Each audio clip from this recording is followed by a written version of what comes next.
You got nowhere to run, officer!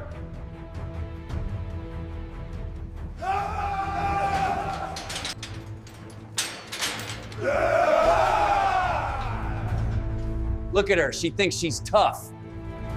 In a prison where silence is used to break spirits, Officer Maya, a black woman constantly mocked and undermined, faces systemic racism, abusive colleagues, and violent inmates who see her as an easy target. Each chapter unveils layers of betrayal and power games from Daniels, manipulating reports to inmates laughing in her face, until the corridor confrontation where, within 1 minute, she dismantles their intimidation with calm precision, turning silence into her weapon. The fallout exposes Daniel's corruption through hidden footage, poetic justice strips him of his badge, and Maya's unyielding presence reshapes Greywood Prison, transforming mockery into respect and turning her survival into a story of resilience, authority, and truth.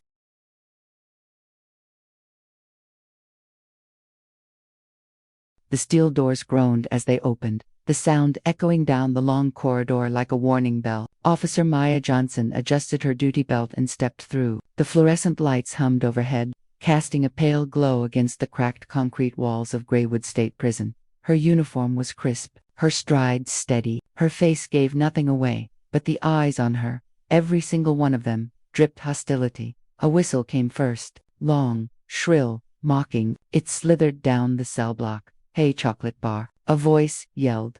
Laughter erupted from behind the bars, bouncing from steel to concrete. The laughter grew, wave after wave, until it felt like the walls themselves were jeering at her. Maya didn't flinch. She kept walking. "Look at her. Think she tough," another prisoner said, dragging the words out slow, savoring them. "Little black Barbie with a badge. Bet she don't last a week," someone else chimed in. The taunts blended together, animals, noises, slurs, crude jokes. Her footsteps echoed through the chaos, each one measured. The other officers flanking her said nothing. Their silence pressed heavier than the insults. Officer Daniels, tall, broad, white, smirked as though he enjoyed the show. He leaned against the railing, arms folded, making no move to stop the abuse. Maya's jaw tightened. She kept her eyes forward. The block was alive with voices now, a coordinated rhythm of hate. "Monkey cop, monkey cop," they chanted, their voices pounding against the concrete like drums of war. She reached the end of the block. The steel door loomed ahead. She pressed the button, the door buzzed open, and she stepped through. The noise behind her dimmed as the door sealed shut, but the echoes clung to her skin. In the break room, the air smelled of stale coffee and sweat. Daniels poured himself a cup, glancing at her with a lazy grin. "First day, he said. "Better get used to it. They smell weakness." Maya's eyes met his calm. "Steady, dangerous. I didn't see you intervene," she said. Daniels shrugged. "They're animals. They bark. You let it bother you. They win." "They didn't bark," Maya said. Her voice was flat. "They spoke. You listened." For a moment, silence. Then Daniels chuckled, shaking his head, dismissing her like a rookie not worth his time.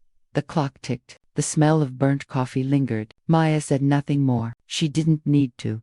When she left the room, her boots striking the floor in sharp, even rhythm, her silence carried the weight of memory. Every word, every laugh, every slur, she had recorded. The cafeteria smelled of sweat, grease, and old metal trays. Lunchtime at Greywood was always loud, but that day it was deafening.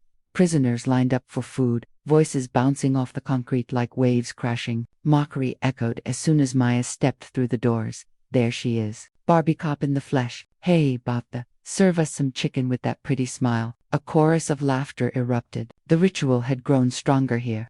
In the open cafeteria where noise reigned supreme, Maya's steps were even, her face unreadable. She positioned herself near the serving line, clipboard in hand, eyes scanning the crowd. The laughter swelled. Then a tray flew through the air. It hit the ground in front of her, beans and bread exploding across her boots. The cafeteria roared with laughter. For a moment, time froze. Daniels leaned in the corner, arms crossed, smirking. The other officers looked away. The sound of laughter rose higher, filling the cavernous room. And then Maya's voice cut through it. "Enough." One word, sharp, clear, commanding. The room didn't fall silent at once, but the word carried weight, slicing through the jeers. A few prisoners paused mid-laugh, startled by the steel in her tone. She took a step forward, boots crunching in the spilled food. Her eyes scanned the tables, unwavering. You think this is a game? Her voice rose, low but fierce, amplified by the room's acoustics. You think disrespect makes you strong. It doesn't. It makes you weak. The prisoners shifted uneasily. The rhythm of their mockery faltered. Maya pointed at the man who had thrown the tray. You, stand up. The inmate hesitated, then pushed back his chair with a scraping sound. He tried to grin, but it looked forced. Pick it up, Maya said. He scoffed, glancing around for support. What if I don't? Maya stepped closer, gaze locked on him. Then you'll answer for it, and you'll lose more than you think. The cafeteria stirred. Inmates leaned forward, sensing something shifting. The man cursed under his breath, but bent down. He picked up the tray, wiped the food with his sleeve, and placed it back on the counter. Silence rippled across the room. Maya didn't flinch, didn't blink. She turned, voice steady. Sit, he obeyed. The laughter had died. The room was filled with an unfamiliar sound. Quiet. Daniel's smirk faltered. He hadn't expected this. Neither had the other guards. Maya scanned the room once more, her face carved from stone. This ends now. You don't have to like me. You don't have to respect me. But you will follow order. Every single time. The silence held. For the first time, she owned the space. Not with force. Not with backup, but with authority carved from sheer will. After the meal, in the guardroom, Daniels tried to laugh it off. Guess you got lucky, he said, pouring himself coffee. They'll come back twice as hard tomorrow. Maya removed her gloves, set them neatly on the table. Luck is for gamblers. I don't gamble. Daniels frowned, not sure whether she was bluffing or telling the truth, but Maya didn't explain. She didn't need to. Narration. Breaking silence came at a cost. Once the line was crossed, there was no return to invisibility. The prisoners had seen her strength. The guards had too. And Greywood Prison was a place that punished strength when it came from the wrong body, the wrong face, the wrong voice. But the silence had already broken, and there was no turning back. The shift ended with the clang of the final lock. Prisoners were sealed in, but the echoes of the cafeteria incident traveled farther than the steel doors. By the next morning, Greywood buzzed with talk. Maya entered the guardroom. The conversation stopped. 3 officers sat at the table: Daniels, Miller, and a lieutenant named Harris. Their voices had carried through the door, low but sharp, mocking. She had heard enough before she walked in. She snapped, Miller had said. Went all drill sergeant on them. Daniels laughed. Angry black woman routine. Classic. Won't last long. Then Harris's warning voice. She needs to watch herself. This isn't the army. She pulls that again. It'll come down on her, not them. When Maya entered, they all fell silent. Coffee cups shifted, papers shuffled. She sat down without a word. The silence stretched. Finally, Harris cleared his throat. Officer Johnson, he said, his voice formal, about yesterday. I'll say this once. Tone it down. This place runs on control, not theatrics. Maya looked at him, unblinking. Control was lost. I restored it. Harris's jaw flexed. You embarrassed that inmate. You made a scene. That draws attention. We don't want riots in Greywood. Maya leaned forward slightly. Her voice was calm. What you don't want is disruption to routine. What I won't allow is being degraded without consequence. Daniels chuckled. Careful. You keep talking like that. People might think you've got a chip on your shoulder. She turned her eyes on him. Not a chip, a memory. Inside, her mind was a machine, calculating angles, exits, leverage, psychology. She wasn't here to be broken. She was here to end the ritual. And she only needed 1 minute. Narration. The system had built the stage. Daniels had lit it. The prisoners played their roles. They believed they had trapped her. But Maya Johnson had walked into the dock, not as prey. She had walked in as judgment.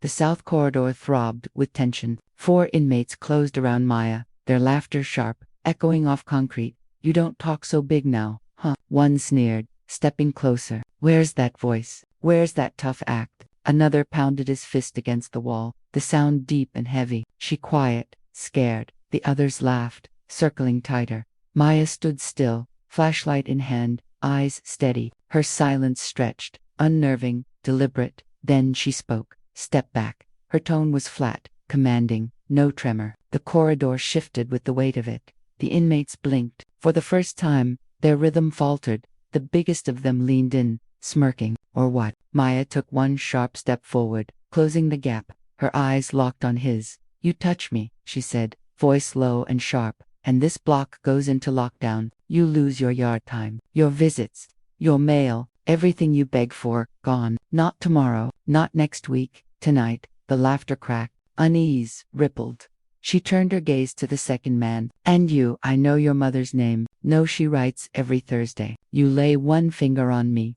She never sees your letters again. His smirk faded. She swung to the third, her voice a blade. You, with parole hearing in 6 months, you think Daniels will back you. He'll throw you to the wolves. I'll make sure. The file says aggressive, volatile, unfit, one word from me. And you're caged another decade. The man's jaw tightened. Finally, she faced the last. And you, her eyes narrowed, steady. You think the cameras are down. They're not. You just can't see the backup feed.